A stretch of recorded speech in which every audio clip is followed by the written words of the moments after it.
Good morning, Joe. How are you this morning? Good, fine, thank you. A little quieter this morning. The house isn't shaking. Telling you, that was pretty wild for sure. More, I think, than a lot of people expected. Indeed. I'm glad it wasn't white, that's all. How did the city fare overall? A lot of tree limbs, a lot of tree-related issues. We had at least one tree fall in a house on Haviland Street. The Parks and Forestry divisions were extremely busy. All the schools are back online this morning. We had 3 schools without power yesterday. And I believe most of the city's back, but I think there's still spots that they're trying to square away. And thankfully it's not cold. I mean, difficult when you lose power, particularly heat, but not the intense cold we could have this time of year. So that's a plus. Yeah, absolutely. Although there were some pretty strong gusts up to 62 miles per hour here and up to 90 miles per hour atop Blue Hill yesterday. So I believe it. At one point just before noon, I had a group of people in my office for a meeting.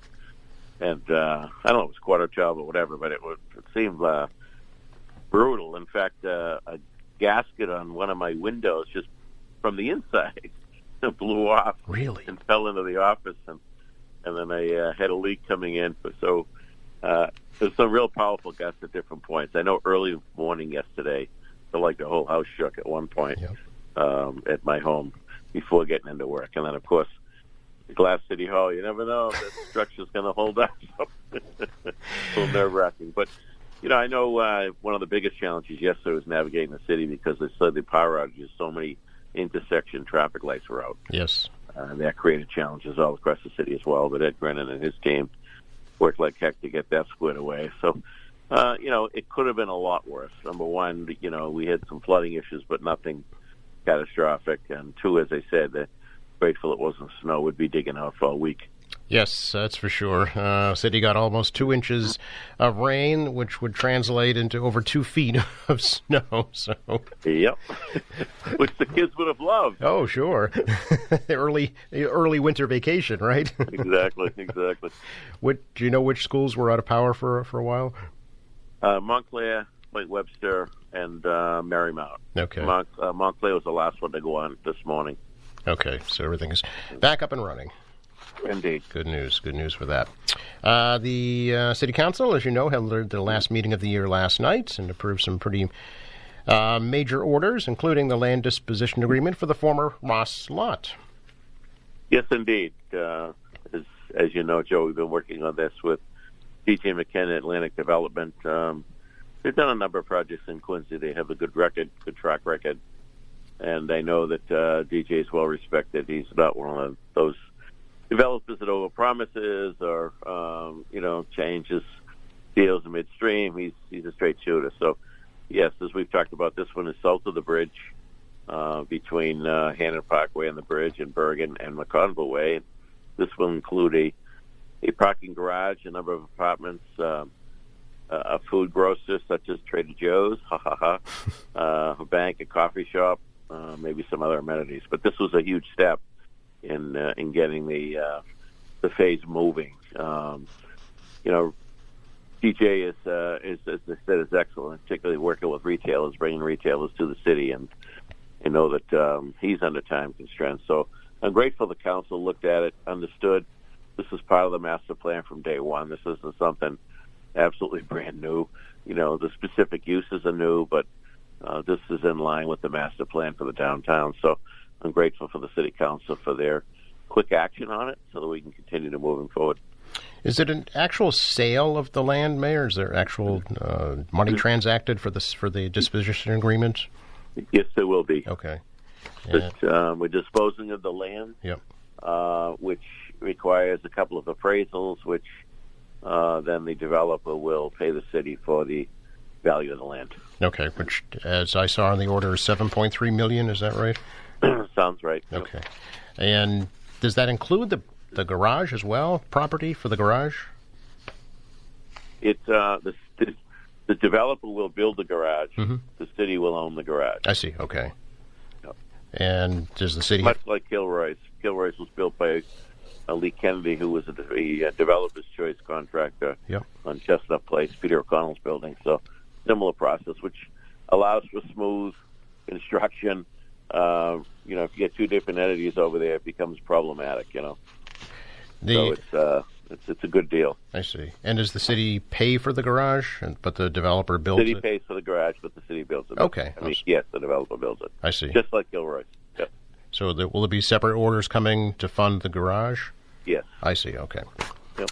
And what's the kind of the process? Is the garage first and then the development, or in simultaneous construction? How does that work? I think they're analyzing all of that. Yeah. The garage, probably the core of that has to go up first because you're building housing around it. Yeah. But I don't know the construction means off the top of my head, Joe. Okay. What about a timeline, Mayor? When does this all get going? Hopefully we'll be in the ground by late spring. Okay. I believe we'll be in the ground earlier on the soils aspect of it. Mm-hmm. Anytime you do any kind of project in an old city, you run into challenges with soils, whether it's the soil conditions being they're not structural fill, or whether we do hit some hot spots with either some petroleum or some other items. For example, with the police station, Father Bills, we found asbestos under the foundation, which slows us down now for several weeks. So you never know what you run into in these urban sites. Yeah, so I recall the same thing happened up at the animal shelter site. Indeed, exactly. Very good. And the town river is not too far from there either, as I recall. That's been moved out of the way, hopefully. The Town Brook. Yeah. Town Brook, right, yeah. Yeah. And any update on the other Hancock Street developments, the Sam Slater, Joey Akari projects, Mayor? No, well, if you get on McConville Way, you'll see the fences going up in the back of the buildings bought by the city. Mm-hmm. Demolition is imminent on those. Akari's building will follow, and we're waiting on the Slater building as far as their time frame. Okay. The council also, of course, passed the ordinance for the MBTA Community Multifamily Overlay District. I know we've talked about this in the past, and you seem to think the city is already in compliance or going to be in compliance? Yes, this is an effort at the state level to help deal with the housing shortage across the Commonwealth. Mm-hmm. And as you know, Joe, we've been active in this regardless of this legislation. The city has built a lot of new housing units right around the T stations. The Bozzuto project in North Quincy is a perfect example. The Art Deco across from Quincy Adams, another great example.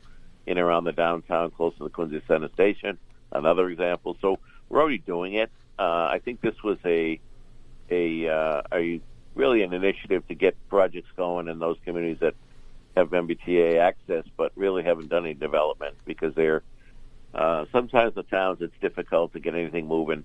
There's too many cooks in the kitchen, so to speak. I think we're already doing largely what this legislation speaks to. So I don't see any real issue with us. And also, Mayor, your administration was praised by the Friends of the Ruth Gordon Amphitheater for reviving that facility. Yes, this past summer, we saw an increase in interest for Ruth Gordon Amphitheater. I know when the Park Department was looking at possible reusing it, people stepped forward, and so we instructed the Park Department to take a step back and did some work to the amphitheater, and when we provided some funding out of our celebrations account to the Friends of the Ruth Gordon Amphitheater, and I think people enjoyed it, and so that's great. I'm thrilled. Will that continue in the next year? Oh, I believe so. Very good.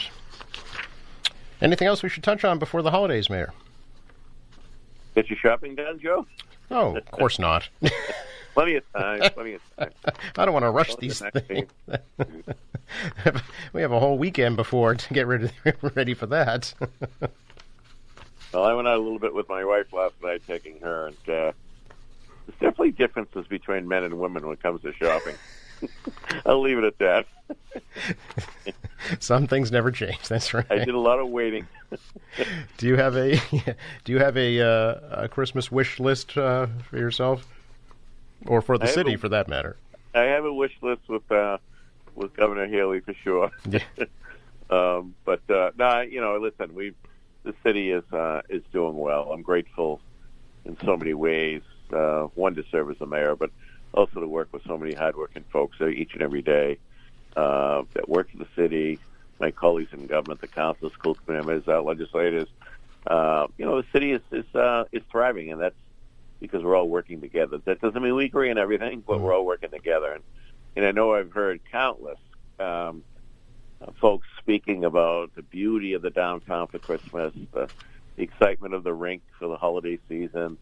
We're a very family-friendly city, and we continue to do that. So certainly I want to wish everybody out there, regardless of your tradition, of a Merry Christmas and a New Year filled with hopefully peace in our world, good health, and joy. As we know, Joe, it's a troubled world right now. I mean, whether you talk about the Ukraine or the Middle East or Africa or even some of our inner cities, it's very difficult right now across the world. So I hope whatever faith tradition people participate in, say a little extra prayer for peace in our world. From all of us here at QATV, to you and your family and your colleagues in government, Mayor, very happy, healthy holiday season. Thank you, Joe, and it's going to be bringing the year to a close. Another year speaking to you on Tuesday mornings and sharing some information. I appreciate that opportunity and certainly wish you and the entire crew at Access TV a great one. Thank you, Mayor. Take care.